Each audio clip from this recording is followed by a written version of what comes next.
I heard, from Rav Biderman Sheikhye, one of the Gedolim in this generation, as far as Zikui Rabim in the Hasidic world, who comes from a very long lineage of tzaddikim. And Rav Biderman said that stories about Pesach, you have to say during Pesach. Stories about Shavuot, you have to say during Shavuot. Stories about Sukkot, you have to say about Sukkot. But stories about Parashat Korach, you could always say. Why? There's always something that's going on in the world, and sometimes HaShem Lechem, even in our own communities, that can be discussed. You can learn from Parashat Korach. All of the machloket, all of the debates out there, the differences, and so on and so forth. A lot going on. Now the question is, this whole Parashat Korach, this whole machloket, who is really behind all of it? Of course, we know the Satan is always enticing people to sin, enticing them to go against Hashem. But who did the Satan really fool? First, to get everything going. And the answer is, the Satan fooled Korach's wife. On her it's written, Isha Oreset. There's Isha Bona, Isha Oreset. A woman builds, a woman destroys. A woman that builds is On Ben Pelet. In the beginning of the parasha, it says that part of the people that came with Korach was On the son of Pelet. And On the son of Pelet, later on, he doesn't show up when there's the final showdown event between Korach and Moshe Rabbeinu. On Ben Pelet is nowhere to be found because his wife got him to do tshuva, to leave Korach, and she ended up saving his life, of course. Not only his life in this world, but in life in eternity, because Korach and those who followed him are in Gehenom until this day. 3,333 years they're inside Gehenom so far. And many of the Chachamim say they're never going to get out. Some say that Korach may get out at some point, but nonetheless, they're suffering dearly for what they did. But all this started with Korach's wife. With the Satan enticed her to say, listen, you are the richest family in the nation. Surely you should also have a position of power too. Why don't you tell your husband that he should try to go and become the prime minister? Try to become the Rabbeinu, Korach Rabbeinu, not Moshe Rabbeinu. Or at least the Kohen Gadol. Be something. So Korach's wife got on his case and destroyed his life. Now, later on, we see that Moshe Rabbeinu, right before the showdown, in chapter 16, verse number 26, Moshe Rabbeinu says to Am Yisrael, he says to the assembly, saying, turn away now from near the tents of these wicked men, and do not touch anything of theirs, lest you perish because of all of their sins. Meaning that the filth, the tum'ah, the garbage that was infiltrating the Korach and everyone that was next to him was so dangerous that not only you couldn't befriend them, not only you couldn't stand next to them, but you couldn't even touch any of their things, because the ground, when it opened up, it swallowed all of them. Now, the reality is, Rabotai, that if Korach came back to life today with all of his money, practically the entire world would admire him. Look, he's rich, he's famous, he's in a book, he's this, he knew Moshe, but he was his enemy. Yeah, but he knew him. Yeah, he's rich, but he lost all of his money. Yeah, but he had it. And people are going to justify all of these things. And you see that people admire wealth and success to such an extent that they simply let it blur their vision of morality, blur their vision of rationality. And this is actually one of the major tools of the Satan in order to entice you and everybody else, myself included, to sin. To sin, not just small sins, but the worst possible sins. Now, on the other hand, we have a story Chachamim say about Rabbi Akiva. There was a decree out there, and they sent Rabbi Akiva to go speak to the person in charge, which was a non-Jewish king. And this non-Jewish king heard that Rabbi Akiva is coming to visit him, and he knew that Rabbi Akiva is a very important person, so he wanted to honor him. So how do people that their entire life is simply following money, fame, power, all the physicalities of the world, it's no different than animals. What do they honor you with? He figured, we'll put Rabbi Akiva in the best hotel in the world, right next to the palace, and if to make sure that he's not bored, I'll send him 4 of the best prostitutes that we have to give him what you call a good time. Shem Yishmor v'yatzil. So he sends him these prostitutes, and the prostitutes come back to the king saying to him, Your Highness, please don't ever do this again to us. We were willing to do anything you want, but don't ever send us to such a place. He said, well, what did he do to you? He said, nothing. He didn't do nothing to us. Well, what do you mean? He said, the second that we came in there, this Rabbi Akiva, this guest of yours, this Jew, went to the corner of the room and could not stop vomiting the whole night. He couldn't stop vomiting. He couldn't stop throwing up the whole night, throwing up his lungs out. We were scared to leave. We were scared to stay. We were disgusted the whole time. We've never seen anything like it. So the king is fascinated with what happened. So he invites Rabbi Akiva and he says to him, please explain yourself. Were the harlots that I sent you ugly in your eyes? And Rabbi Akiva says, why would you send me such filth? The most vile thing in the world. Now, were the women ugly? According to anybody else that's in the world? Absolutely not. There were beautiful women as far as physicality. But Rabbi Akiva saw the spiritual ramifications that have to do with being with these women and what kind of horrible punishment a person would get by doing such a thing. Second of all, he saw the tum'ah that surrounded these women. How much filth they had on them from all of the sins they've made non-stop, and how vital this is in the eyes of HaKadosh Baruch Hu. And when a person connects himself to HaKadosh Baruch Hu, that a person cleaves himself to Hashem, he starts feeling like Hashem, if you will, where he knows that Hashem is disgusted by immorality, by promiscuity, by immodesty and things of that nature. And therefore, he is disgusted by it, so much so that he says, I should not see any type of nakedness among you, because I'll run away from you. I'll run away from nakedness. I'll run away from filth. All of these disgusting behaviors need to be disgusting to us. The question is how? How does one get themselves to be disgusted? Now, of course, we've discussed many times the different ramifications the punishments that would happen to a person, whether male or female, that is promiscuous, whether Jew or non-Jew, that is promiscuous, that is wasting seed, that is doing things that are forbidden in the Torah, that HaKadosh Baruch Hu finds disgusting. There's no question about it that we've gone into the details of all of it. But today we're going to try to do something else. We're going to try to understand how do you get to a point of being at least somewhat close to the feeling of Rabbi Akiva of being disgusted by the sin, disgusted by this immorality that everyone spends their days and nights following it, worshiping it, chasing it, looking at it. How does one go from being like the rest of mankind that admires wealth, that admires fame and fortune, that is looking to have physical pleasure at any opportunity that they have, that's the vast majority of the world, to a point where you could be like Rabbi Akiva and the rest of the tzaddikim that not only are not looking for those things, but rather they run away from them and they feel disgusted by them. One of the greatest things that you would learn from Arav Nisim Yagin, alav Shalom, although he would tell you from time to time about the punishment, about Genom, about Kafakela, about all types of things, but one of the things that was most consistent in every one of his lectures is that he gave you the feeling of disgust from the sin. When he talked about immodesty, he would tell you, this woman walking out with no arms, no legs, disgusting.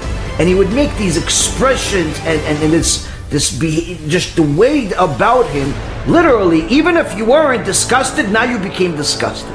Now you became disgusted from this woman that's wearing a wig longer than the exile, or walking around with no sleeves, or walking around with all types of immodest clothes. You were disgusted by her at that moment, and in hopes that you're going to stay that way after that moment. But nonetheless, everyone in the room agreed that is disgusting. Just like Rabbi Akiva, how does one get themselves to a point where they're not only not going to the filthy websites and filthy movies and filthy TV channels and filthy news and filthy commercials. It's not only they're not going there, but when those things come to them, because the Satan doesn't take a break just because you want to be holy, the Satan brings those things to you on a billboard, on some ad, or some other way that you're walking in the street, and he brings you this filth, this gross, disgusting thing, and he brings it to you. Not only do you not want it, you find it disgusting. You find it disgusting that this woman is immodest. You don't find it attractive. You find it disgusting. How can one go from this point all the way to that? Now, of course, it all requires an extraordinary amount of Torah learning and Musar. There's no question about it. And there's a lot of teachings that we have over the years to teach a person in order to soften their neshama and get themselves to that clarity. But there are also a few things that any person can do, whether Jew or Gentile. They could, if they really want to delve into the depths of everything, they'll arrive at this conclusion very quickly. And the key is to stay that way. Now, what does everybody admire? What is everybody looking up to? What does everybody want? As we said before, they want money, they want power, they want a physical pleasure. You know, usually all of those things come together. They come as a package. Being on Wall Street for almost 20 years and being involved with many, many millionaires, a few billionaires, having quite a bit of money, myself, having the ability to do things that other people can't do because of the lack of resources. I saw a lot of things. Baruch Hashem, I never got myself into this filth of the world, but nonetheless, I saw it day and night. And the reality is that you see how people chase this stuff and they live for it, and that's all they want. And you see it everywhere. You see it everywhere. And the question is, why would anybody want to be a celebrity? Why would anybody want to be the next billionaire? Why would anybody look up to all of those people? Well, let's see. They look up to all of those people. They look up to the rapper, the big hitter. Why do they look up? Because they see he's got a house. There's a show on TV that shows how nice his house is and how big it is and how many rooms he has and the chandeliers and the many cars and all the people that work for him and how many followers he has on the internet. And they see her and the new clothing line that shouldn't even be considered clothes.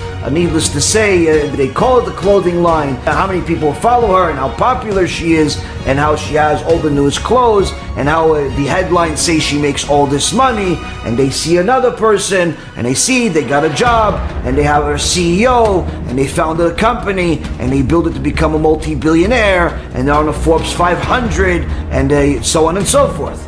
So the Satan, first and foremost, uses one of HaKadosh Baruch Hu's tools that works best.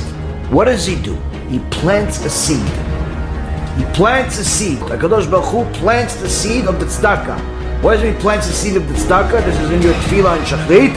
What does he plant the seed of the tzedakah? He doesn't pay you a reward for the tzedakah that you give right away, but rather he plants it. Why? He'll give you the reward when you need it, rather than when you want it, when you've messed up enough times, but now you finally did tshuva, but how do you get back on your feet after you've messed up so many times? Hashem says, remember that tzedakah that you gave 20 years ago? I'm going to use the merit of that tzedakah to uplift you back to life.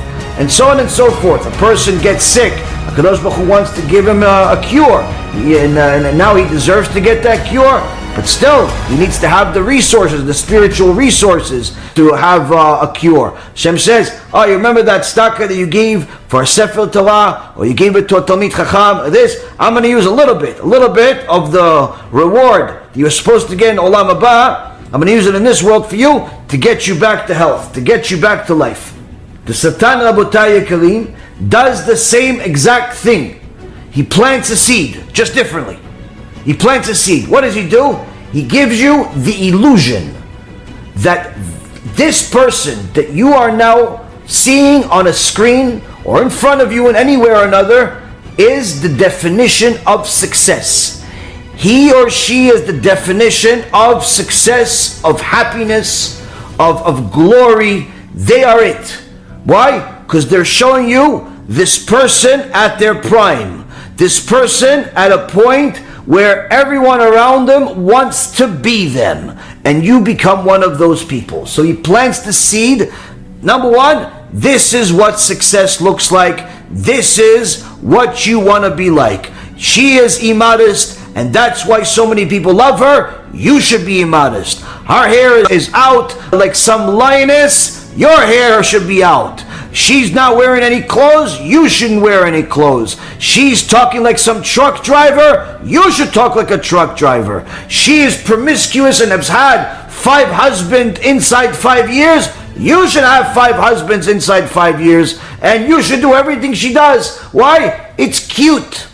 It's cute. It's popular. Look, she's her and her sisters all have become billionaires. The Kardashian family, and this Britney Spears family, and the other one was Zona's family. All of these Zonot have had success. You should want to be like her. Wear clothes like her. Wear makeup like her. Talk like her. Want to do what she does. Put your pictures on the internet like her, especially the promiscuous pictures.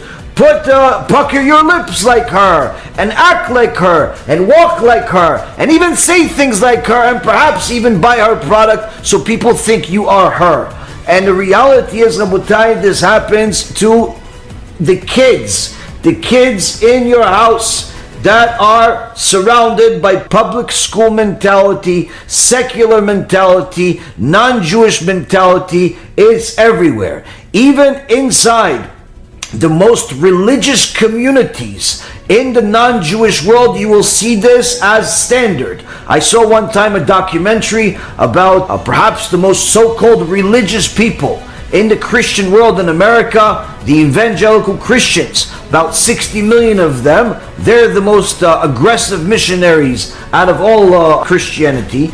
And you see in this documentary, you see everybody's talking about Yoshke, everybody's talking about how he's going to save you and so on and so forth, but yet not a single woman knows how to wear clothes. They're all walking around in underwear and think it's normal. The little girls walk around half naked and it's normal. And no one thinks of any of it being such a big deal. And no one is surprised that in reality, all of those kids that walk around with the little Bible, all of those kids that are in a secluded community in order to not be tainted by the secular world, all of them are making the very same exact sins of immorality as everybody else out there. They're just doing it among each other. All of the filth is within. Nothing has changed. Nothing has changed. It's just you chose your audience. And the reality is, Rabotai Karim, is that this seed of the Satan comes to people of all ages, of all genders. It's everywhere. And the Satan's job is to stupefy the generation to think that this is normal, that it is normal to walk around with underwear because the celebrity does it. It is normal to flaunt your money and be arrogant because the celebrity does it. It's normal to be nasty to people because the celebrity does it. It's normal to have all of your ambitions and energy and resources spent on acquiring a fortune of fame, a fortune of money, a fortune of everything material, including a fortune of wives and husbands. That's also part of the fortune. If you only married once, they frown upon you sometimes. Oh, you only once? Oh, you're like one of the old timers. And the reality is, Rabotai, in this generation, the world is infested with tum'ah. Tum'ah to the extent that they are now teaching in England already for some time, little babies, kids 4, 5 years old, 3 years old, 6 years old, that if the boy does not want to be a boy and he wants to be a girl, he should be a girl then. No one should call him a boy ever again. They teach this in the schools in England, and now it's coming to the United States. There are different parts of the US that their teachers are teaching this to the kids in the public schools in the United States already, telling them that they should, first and foremost, never allow anyone to decide what their gender is. If you are a boy by, as far as your biology, but you decide that you're a girl, you can be a girl. Go to the girls' room and relieve yourself, just like one of the girls. Walk around with a dress. Do all of the things that the girls do. Do all the things that, don't let anyone decide what your gender is. And if that's not bad enough, if you want to really take it up a notch, one man should marry another man and have a child, but pretend that this is really your child, as if you're not traumatizing this poor kid. The girl can be a boy, the boy can be a girl, the boy can marry the boy, the girl can marry a girl, and that's what you do. Just like, what do we see? It's nothing new. Sodom and Gomorrah, the generation of Noah. We've seen this, Egypt. We've seen this many times. Nothing new under the sun. But now it's gone to the point where it's in the teachings of the school, and now it's coming also to places on not just under the ground type of teaching, but actually in schools, in New York, in California, in different parts of the United States, in all places around the world that literally has taken their morals that are connected to the Torah and thrown them in the garbage and replaced it with the morals of the Satan. This is what's happening right now, Rabotai. And now everyone thinks it's absolutely normal. Why would anyone think it's normal? Because the Satan has planted seeds where he's made some of these people that are crazy, that say that they're a woman even if they're a man, say that they're a man even if they're a woman, made them popular, made them heads of office in the government, made them celebrities on TV, on the internet, gave them all types of fame and fortune. So now there's no more terms like they used to have when I was a kid, that anyone that was like that, they would simply hide it. They would hide themselves, they would hide their desires. They called it being in the closet. No such thing as being in the closet. Now it's something you should be proud of, to the point where you should flaunt your sexual desires that are filthy and against human nature. Now you should do it. Why? Because the celebrity did it, because the government member did it, because the teacher did it. All of these so-called leaders are doing it. You should too. Look, they are leaders and they succeeded to the highest level according to their definition of success. You should do the same. And this Satan's seed is everywhere. And unfortunately, Rabotai Karim, it is also in the Jewish world, no different than anywhere else. You will see this in the non-religious neighborhoods, and you will unfortunately see this in the religious neighborhoods sometimes, where you have young kids acting like absolutely animals from Sodom and Gomorrah and not thinking anything of it. How could it be? It all starts with that seed. Now, how do we get rid of the seed that has literally grown up to be the most rotten fruits in the history of man? How do we get rid of this gross, disgusting, vile fruits? How do we get rid of it? How do we go from a point of admiring celebrities and material success and promiscuity and immodesty and immorality and arrogance? How do we go from being what's called normal, by admiring all those things, to being like the holy people of the previous generation that were disgusted by it, or at the very least the respectable human beings that may have not been the most holy but still respectable enough where they kept their filth hidden from society? How do we get to that point? Well, first off, Rabotai Karim, we have to identify the problem, which we just did. Second, we have to start delving into the situation just like you would into a sugya in the Gemara. What are we getting our heads all wrapped up about? Who are these people that we are admiring?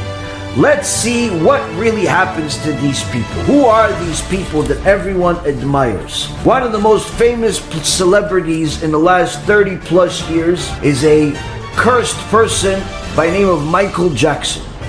Michael Jackson was from my generation and even before, and this is a person that made a fortune, hundreds and hundreds of millions of dollars, singing and dancing and doing all types of things, and everybody wanted to be like him, everybody danced like him, everybody wanted to sing like him, everybody tried to be like this person. Now, during his life, he had all types of issues. You saw he had all types of surgeries and all types of things, but people didn't think much of it. When did his whole character come to question?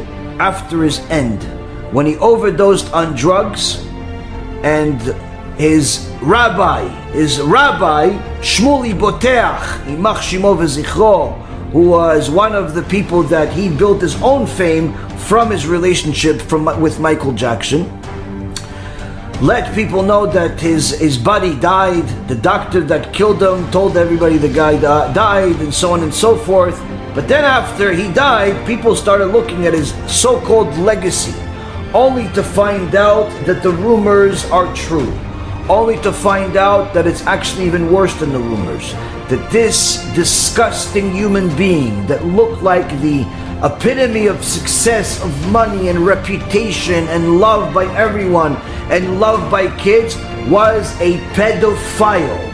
Was a pedophile, a filthy, disgusting human being that took advantage of young boys, took advantage of little innocent children, took advantage of them in a sexual way, to rape them in the most horrific way, did things that literally damaged these people for the rest of their lives. He was just kind of touching me, putting his hand on my leg, and lots of hugs and kisses on the head.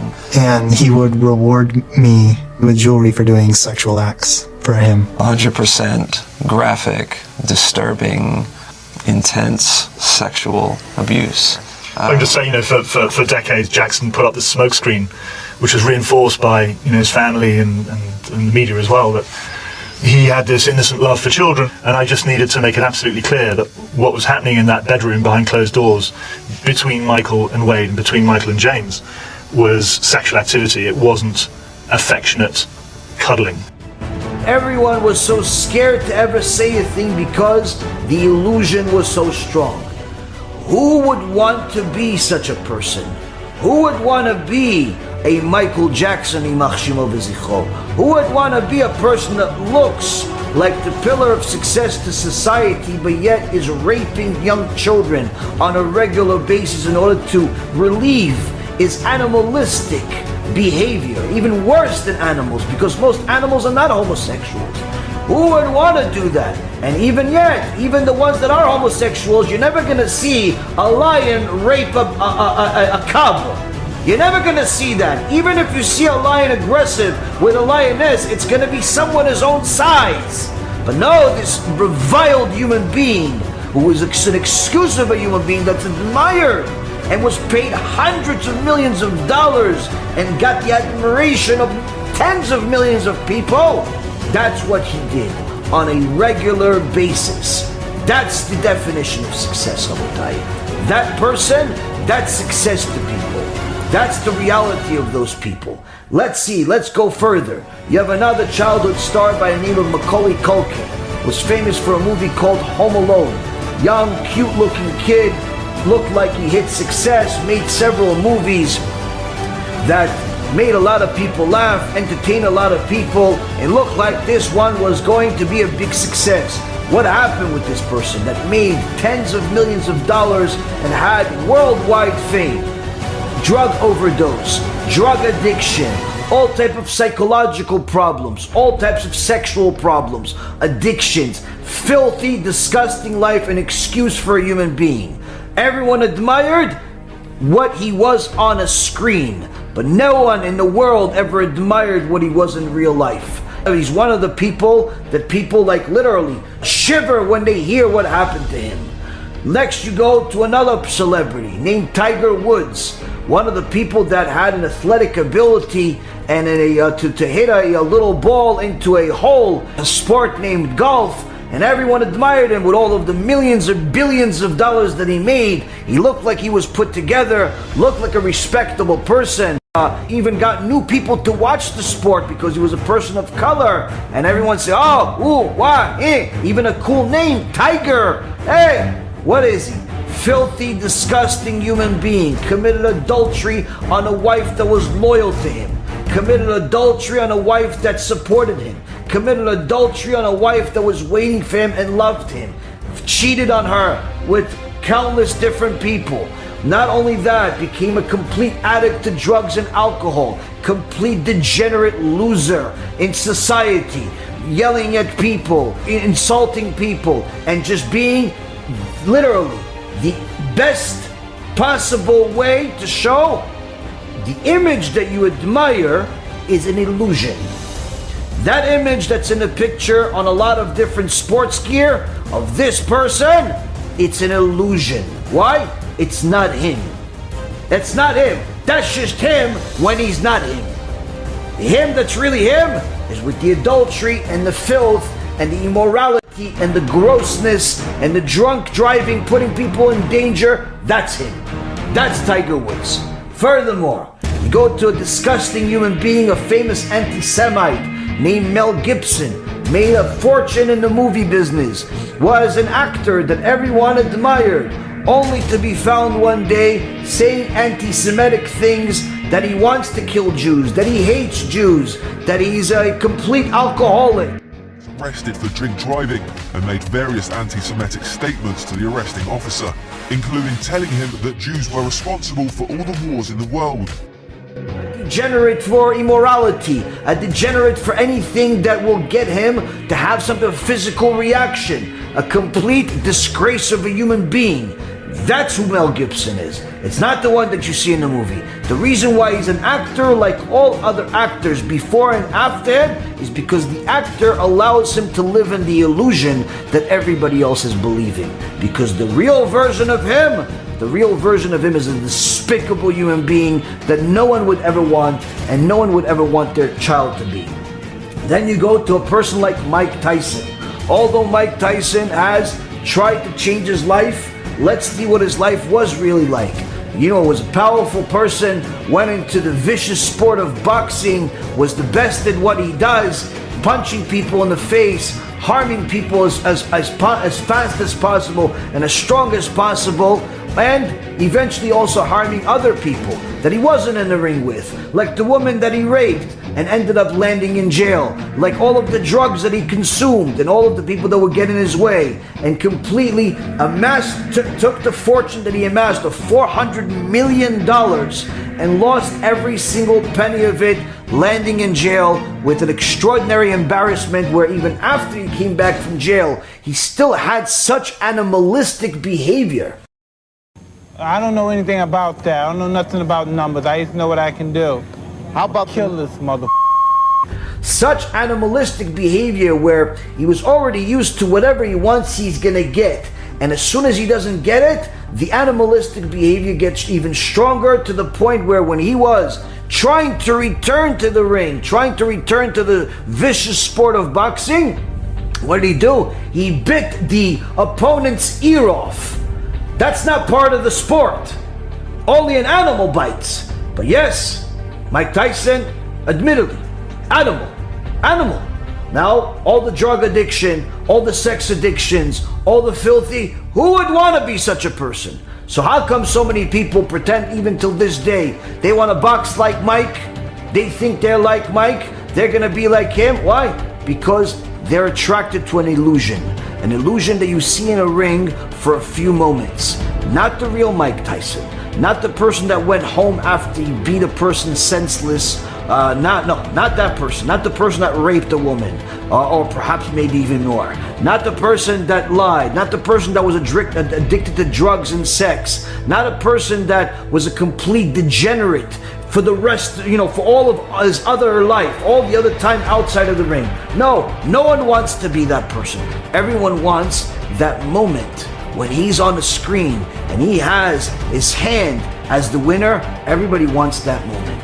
And that's the Satan's seed illusion. To try to fool you to thinking you can be like him, not realizing all of the baggage it comes with. You have a person like Bill Cosby. A person like Bill Cosby that built his net worth and his career and his name to the point where literally every person in modernized society knew who this person was. He was in a family show. He was a person that many of us grew up watching. He's a person that was literally on every TV screen. You would have it as like background, even if you weren't watching the show. He was on every screen as like the nice old man that's on TV, the funny guy that finds it sarcastic with everything, only to find out that he's a sex addict, he's a vicious person to other people, he's a disgrace of a human being. Bill Cosby, once a beloved TV dad, and tonight a judge now determining that he is a sexually violent predator, ordering Cosby be cuffed and immediately sent to prison. Disgrace of a human being that took advantage of people physically and otherwise, and unfortunately damaged and traumatized them. But it took decades for all of this filth to come out. For all of those years, he was admired, he was hired, and he was given millions of dollars. But that's what the Satan does. He keeps putting the seed. Yeah, you want to be like Bill. You want to be funny like him. You want to be cute like him. You're going to be this like him. Why?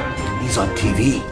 And those few moments that you see where they take hours or days worth of footage and they cut it so much that you really only have a 20-minute show after weeks of actual footage, because in reality the rest of it is garbage. So what do? They give you the tamtzit of the illusion, not just the illusion itself. No, the illusion would be the whole recording. What do they give you? They give you the potent, the syrup of the illusion, meaning the best of the best, the most concentrated part of it.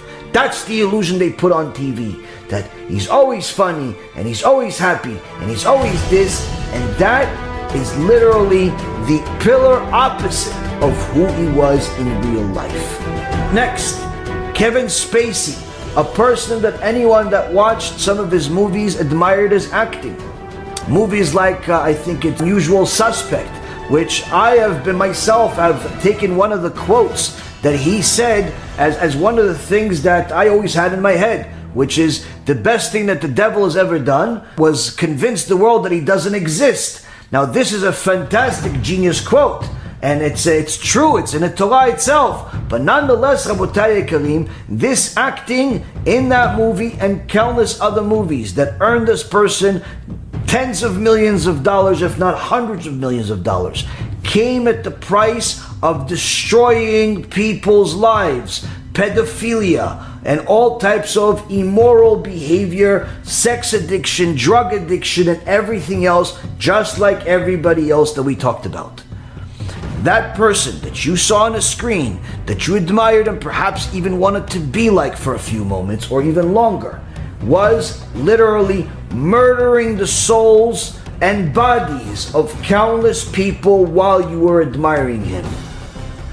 Taking the innocent people, taking the people that didn't do him any harm, taking the people that were powerless and taking advantage of them and traumatizing him just for the sake of a momentary pleasure. Imagine a person gonna live 70, 80 years in this world, and the reality is that this 70 years is going to be traumatized, it's going to be ruined, it's going to be a constant life of fear that the trauma will repeat itself, only because that filthy excuse of a human being, Kevin Spacey, wanted a pleasure of 30 or 40 seconds. That's what. So he took your whole life of 70 years and put it all in the garbage because he wanted a pleasure of a few seconds. A few seconds. That's what he thought your life is worth. Your life is worth to be ruined for him to have moments of pleasure. This is the person that people admired. He's no worse than Harvey Weinstein, another disgrace of a human being, another Chilul Hashem that took advantage of people in a sexual way, in a financial way, in every way that he possibly could, destroying people's lives. The list can go on forever when it comes to that. And then you look at, okay, maybe not everybody's a pedophile.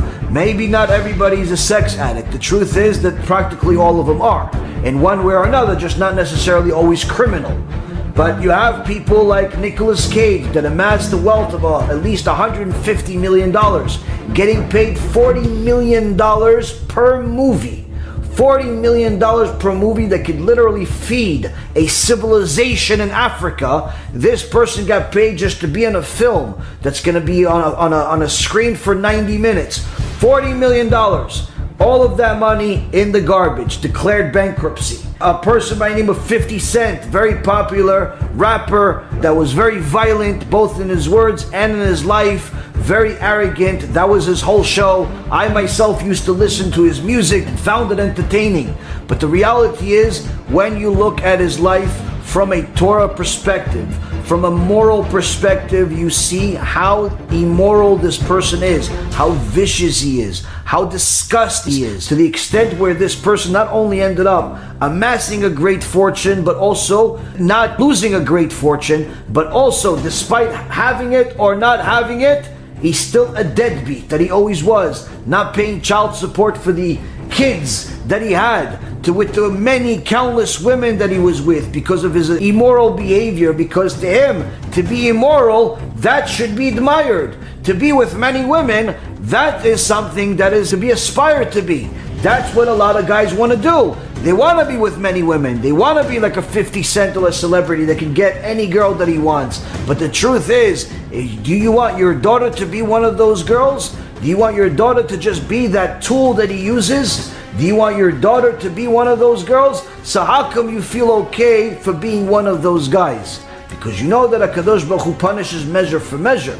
And if you're going to be one of those guys, HaKadosh Baruch Hu is going to make one of those girls your daughter one day. Hashem Yishmor v'yatzil.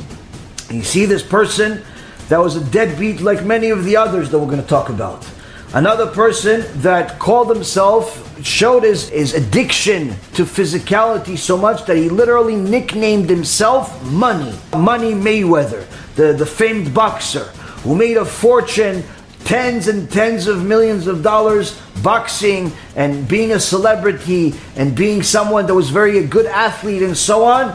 But in reality, Rabotai Karim, HaKadosh Baruch Hu says, Meshalem el sonav el panav la'avido. He pays his haters cash to their face in order to destroy them.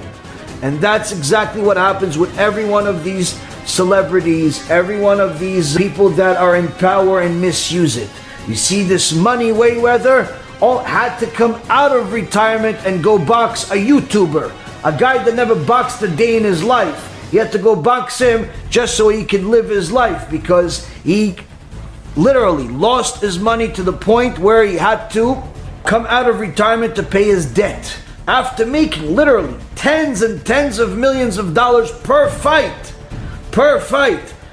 All of the money apparently went down the drain, just like anything else that's going to be the rest of his life. And what happened? Now he's fighting YouTubers. Complete embarrassment to the sport, but nonetheless, a very good moneymaker.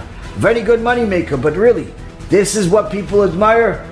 This is what people look up to go make $400-500 million just to continue working for the rest of your life because you pretty much spent it faster than you made it. That's what you admire. To be a person that does not have a normal life, doesn't have a normal wife, doesn't have normal kids, doesn't have normal relationships, is constantly on a fear that someone is stealing from him, that someone is taking advantage of him, and literally living a purposeless life, because now that the career is practically over, the best that he can do is fight YouTubers. The best that he can do is just continue to utilize his body until the body stops working.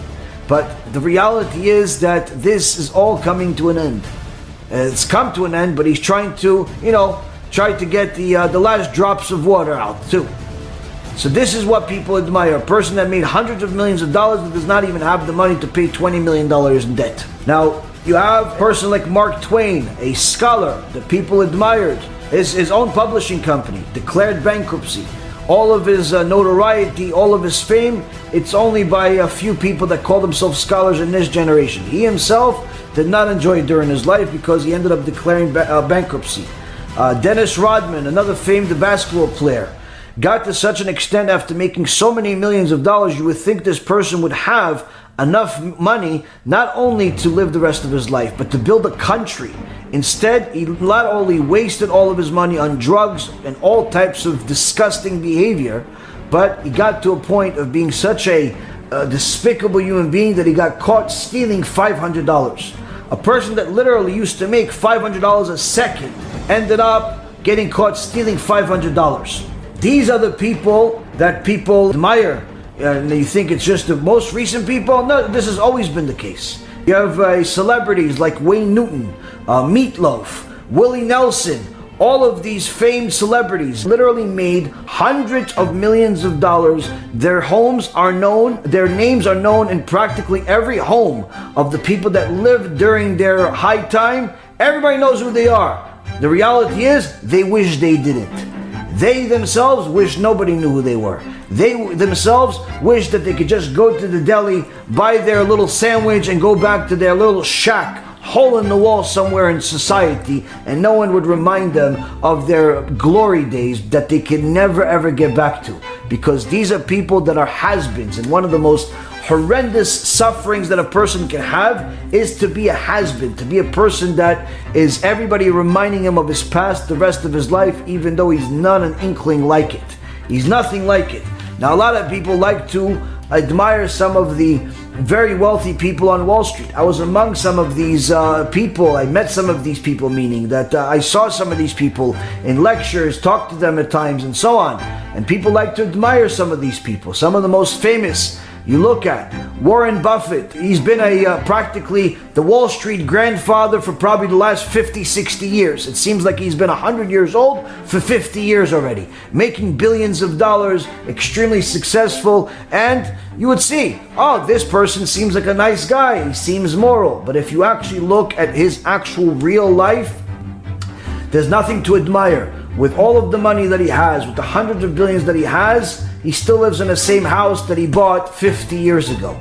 Like, he's not even enjoying the money like a normal human being. He still eats a hamburger and Coca-Cola for $2 from McDonald's every single day. He's not even having the food of the rich and famous. He's not even enjoying the physicality of the world. It's simply a sport of making money. And you would think, oh, maybe at least his kids are going to benefit from that money. No, he already declared that those very same kids, the relationship that he has with some of his employees is much more developed and much more secure than the relationship that he has with his children, because they know him pretty much like everybody else knows him on TV. The illusion. And his kids know that they're not going to get anything of substance after he dies, because the majority of his money is going to continue all of these endeavors that fuel corporate America and so on. Meaning that even the kids that thought, oh, maybe, you know what, at least he's going to give me the chunk of it. He worked for $100 billion. Give the kids $1 billion each, $5 billion each, $10 billion each to do different things. No, that's not going to happen. Now, well, you would think, oh, this grandpa type of person, he probably has a good marriage. Absolutely not. His wife couldn't deal with him and left him. Simply couldn't deal with the person, couldn't deal with his personality, and just ended up leaving him. This is actually what happens to almost all of these people, if at one point or another. One of the other people is Bezos. Jeff Bezos built Amazon, one of my favorite companies, that I use their product, fantastic products that they have, but as a human being, is practically a disaster. A disaster of a human being. Is divorced after so many years from the woman that helped him in order to go chase young girls, in order to feel like he's young again and try to look like he's 20 years old again.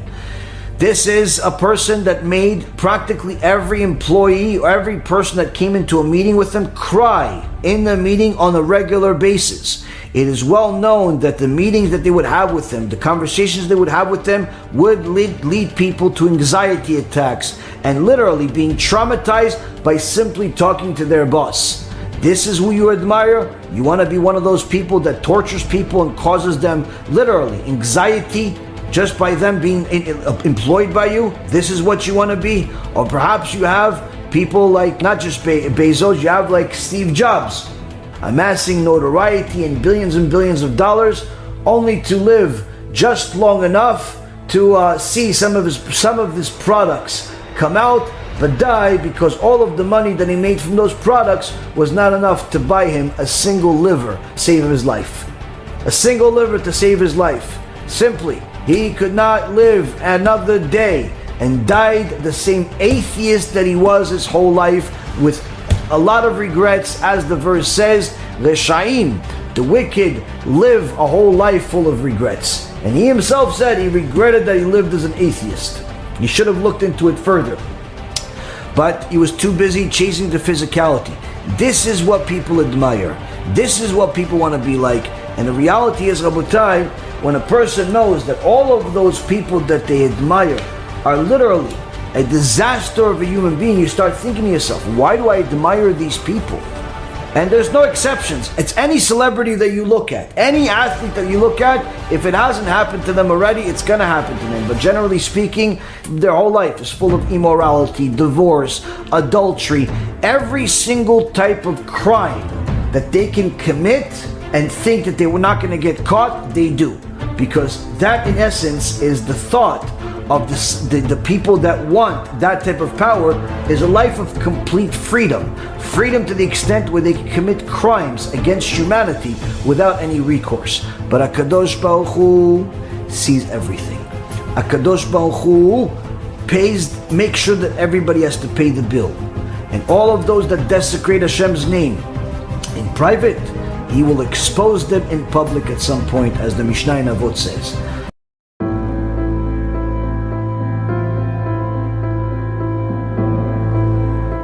Now on the other hand, you say, okay, fine, maybe being a celebrity is not good, but at the same token, you can't deny the fact that there is physical pleasure. There is physical pleasure from having certain things. There is physical pleasure from being certain ways, and so on and so forth. Now, for all of these young girls that are out there, or even older women that are out there that want to be or act like they are already one of these celebrities, one of these people that is constantly looking for attention, listen very closely. Listen very closely, because I'm about to talk to you. But I'm going to talk to you by talking to the men right now. Now, the guys that are out there, what do they want? They want the money.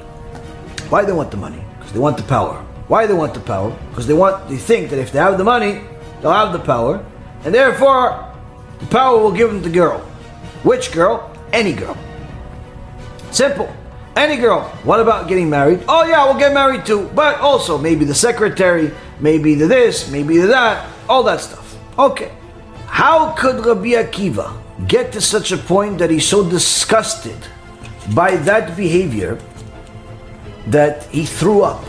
Yet you want to be one of those people that is as promiscuous as can be. How could it be? How could there be such a difference between two people? Because you think that to be with that girl will give you physical pleasure, and you don't really think about anything else. What else should you be thinking about? Well, let's see.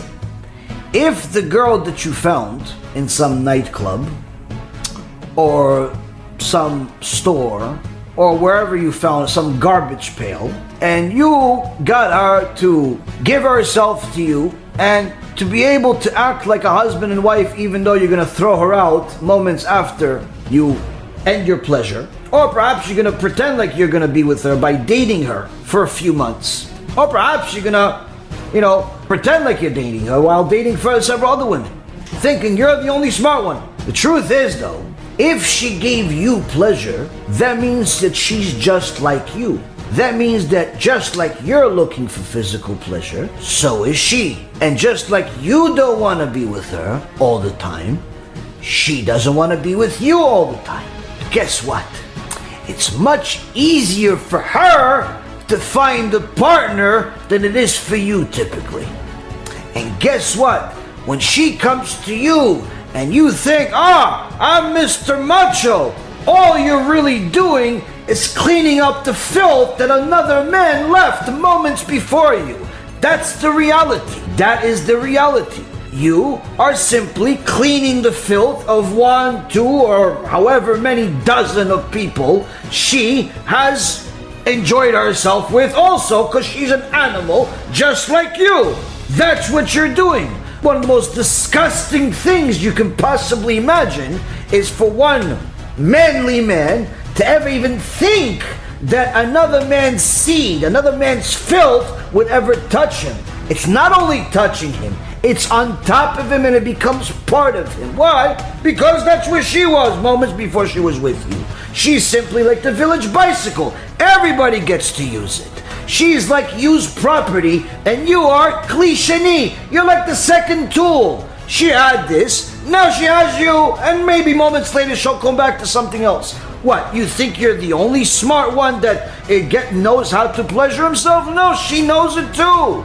And guess what? You're probably not as great as you think you are. You're just simply filling a void until the next opportunity comes, until the next appointment comes, until the next guy that's gonna wine and dine her and make her feel like she's pretty, until he comes. And that's the reality in life. All of the young men that like to go out to clubs and find a girl, take her home and feel like, hey, high five, yeah, I got her. Yeah, she got you, buddy.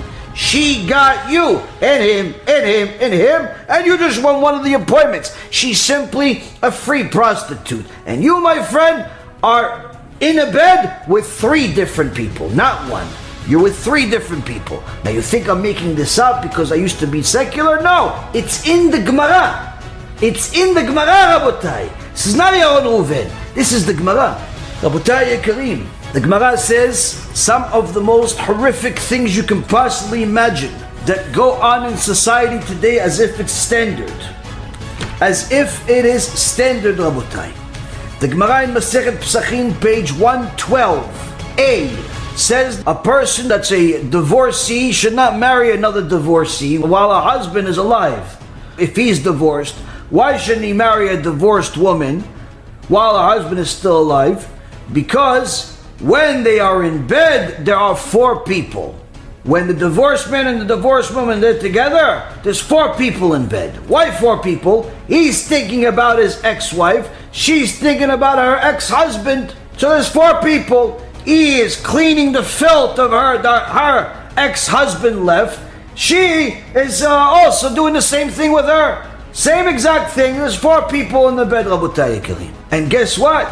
The part where I said you're not all that, that's also in the Gemara. It continues.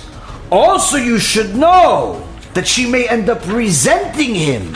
Why resenting him? Didn't she date him, marry him? She's met him in a club. She calls him, I love you, I poopies, tooties, no, what? How come?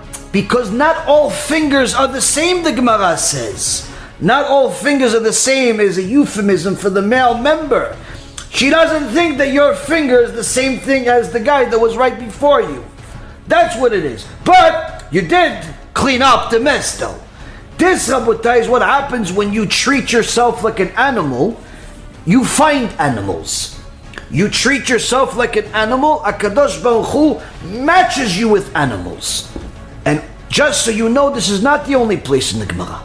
The Gemara in Masechet Sanhedrin, page 22b, says that a virgin woman, a woman that's virgin, it's holy, it's Kedusha, but if she becomes one of these filthy human beings and starts becoming promiscuous and so on, you should know what comes with it. What comes with it? You are what? Guy number 6, 8, 15, 12. Oh, she liked you. She told you you're only guy number 2. Maybe 2 this week. But that's what she told you at the club, or at the pub, or at the whatever you met her, or at the Jewish gathering for Shidduch. That's what she told you. You're only guy number 2. Okay, Habibi. Just so you know, forget about the fingers not being all the same. Forget about the fact that there was 4 people in bed, but there's also probably 5. Why? The original guy. Gemara says in Masechet Sanhedrin, page 22b, a woman never forgets the first man that she was ever with. Never forgets him. Not never forgets him like, oh, I miss him. Oh, no. The first time, that time, the first person, always on her mind. Always during that time. Oh, I remember him. Maybe he's like him. Maybe he's like him. Habibi, you're not him. And she is thinking of him. Why? Because you want to act like an animal, she wants to act like an animal. Here you go, you got a zoo together. Now you have already a half a zoo, 5 animals in one bed. This, Rabotai, is not it. It's not it. A person needs to understand that when they act like an animal, HaKadosh Baruch Hu gives them an animal type of life. An animal type of life that is literally a disaster, that produces disasters.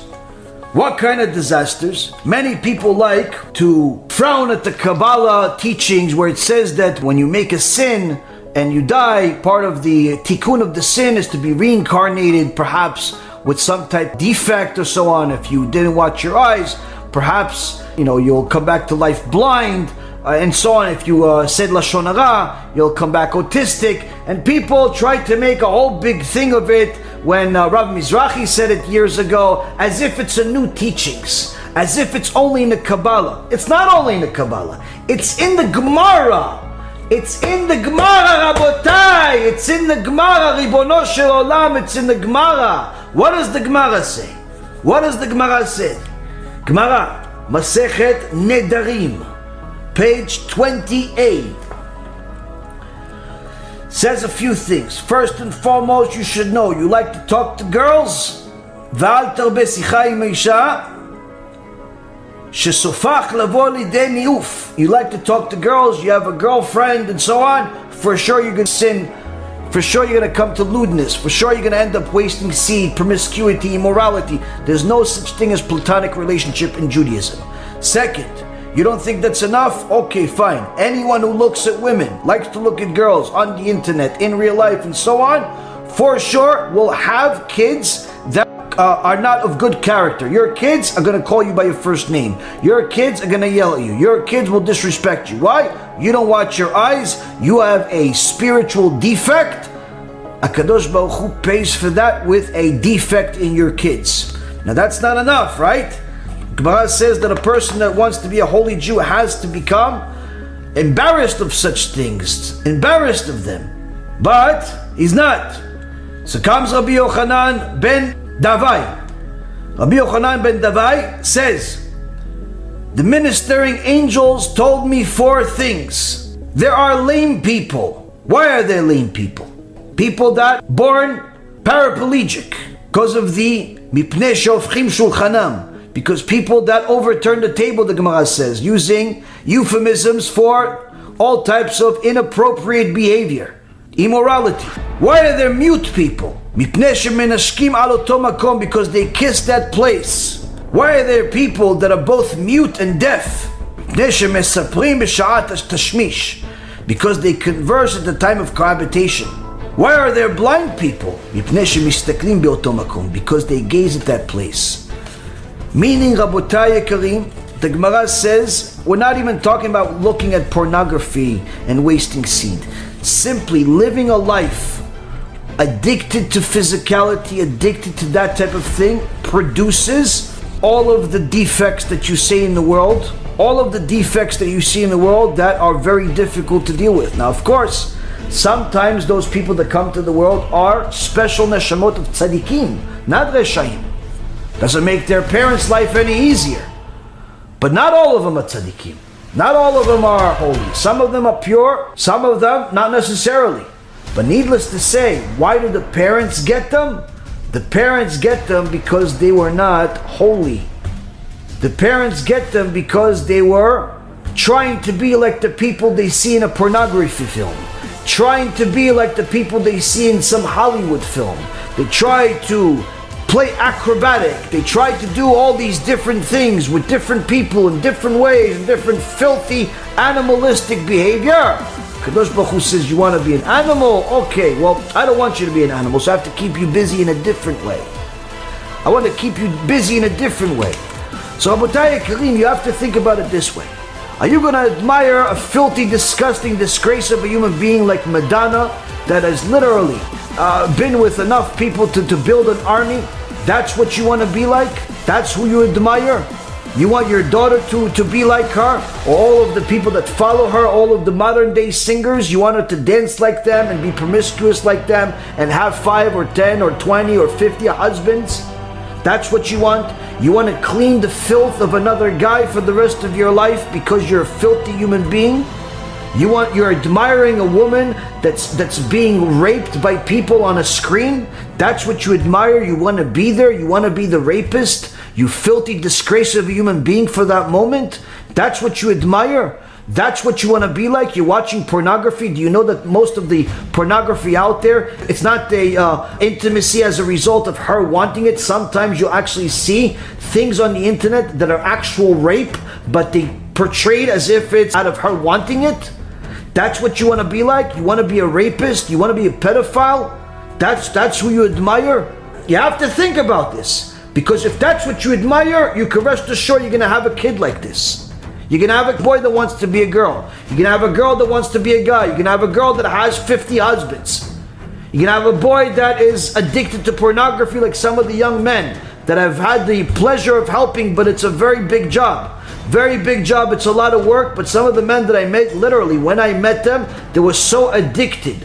They were so addicted to wasting seed and immorality that some of the physical ramifications of that addiction started happening in their life. Losing hair, becoming smelly, becoming disgusting and sweaty, literally looking like they have a disease.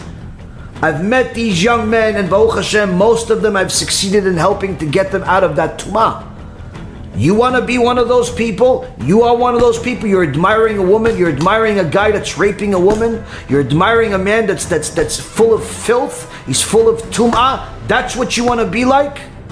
Aren't you ashamed of yourself? You should be. And that, Rabotai, is what a person needs to know. That's what he needs to know about all of that disgusting world that he's admiring.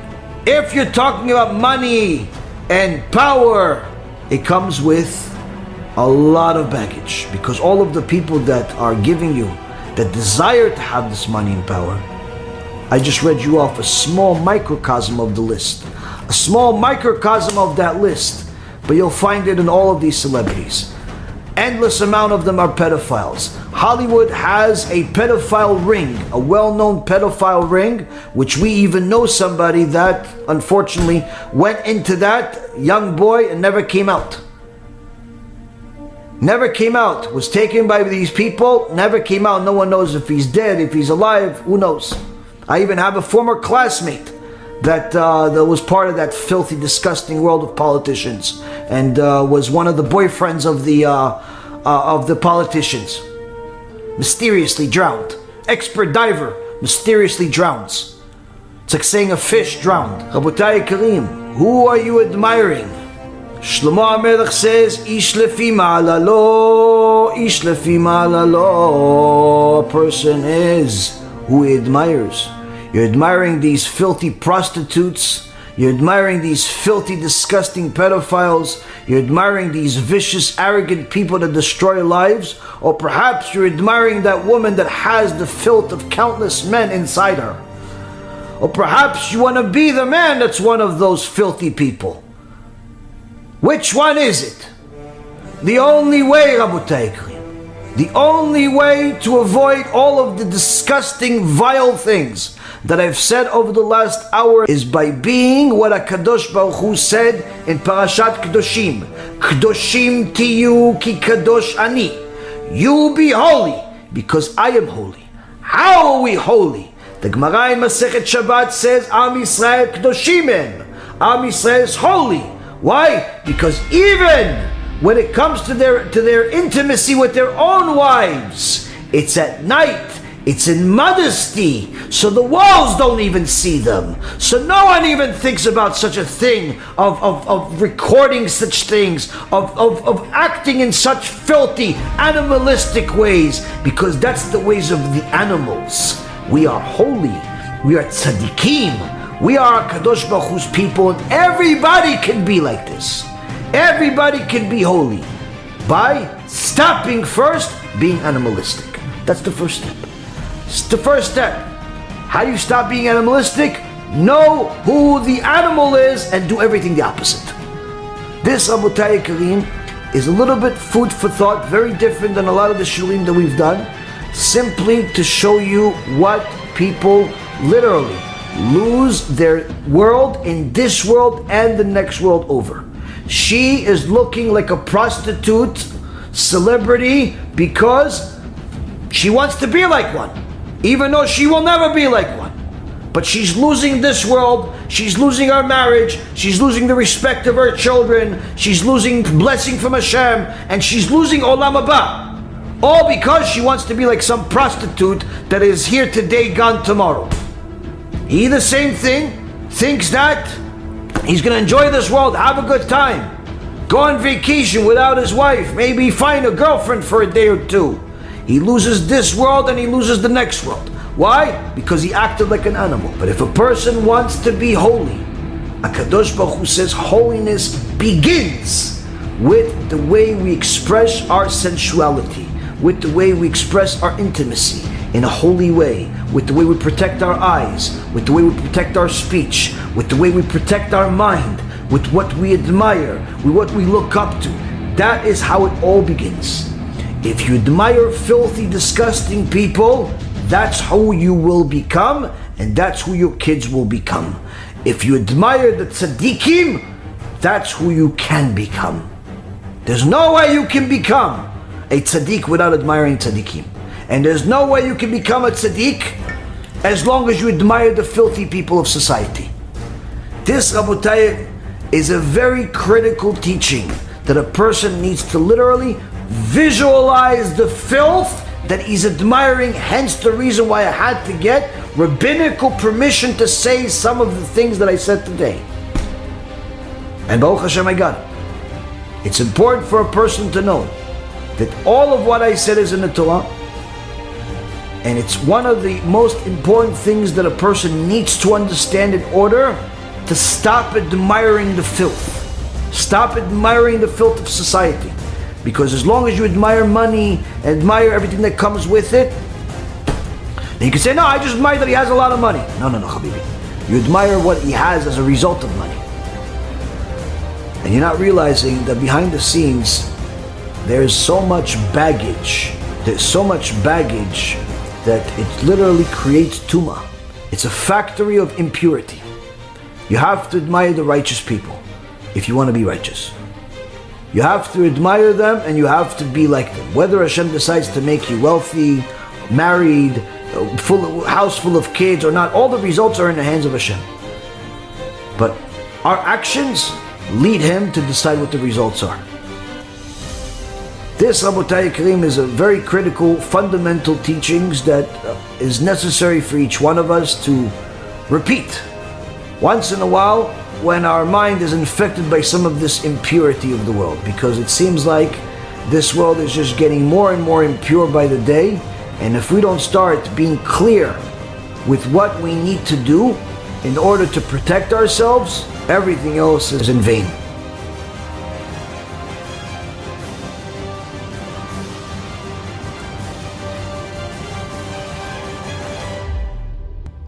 Hi everyone, I'm making a short message for all the people that ask me all the time if they have money coming in and they want to help with kiruv, but they also want to help the poor people that we usually do during the holidays, but also during the year. They always ask me, is there something going on? And the truth is, there's always something going on. I always tell you during the lectures of different stories that we deal with, whether it's to help somebody come up with money for a surgery, or to help a poor family have food for Shabbat, or to help pay for tuition for someone that simply doesn't have it. And the stories go on and on and on and on, and you're in a moment you're going to see something that just happened in the last couple of days. A family that's so poor in ﷺ that did not have money to buy simply normal mattresses. They were sleeping on something the equivalent of metal. The only thing this reminds me of is the concentration camps, Hashem Yishmor. And these stories come across our desk on a regular basis, and after verification, when we send our team members to go and see and make sure that everything is legitimate, we try to do our best to help, and there's just not enough time in a day to make a campaign for every single cause. So what we do is we simply give, and we trust that Hashem will give us to help people, because there's just not enough time. And sometimes time is very sensitive, so it takes time to verify things, but also it's just one of those things where you really can't wait for people to decide whether they want to help this poor person or not. If there's a need, we're there.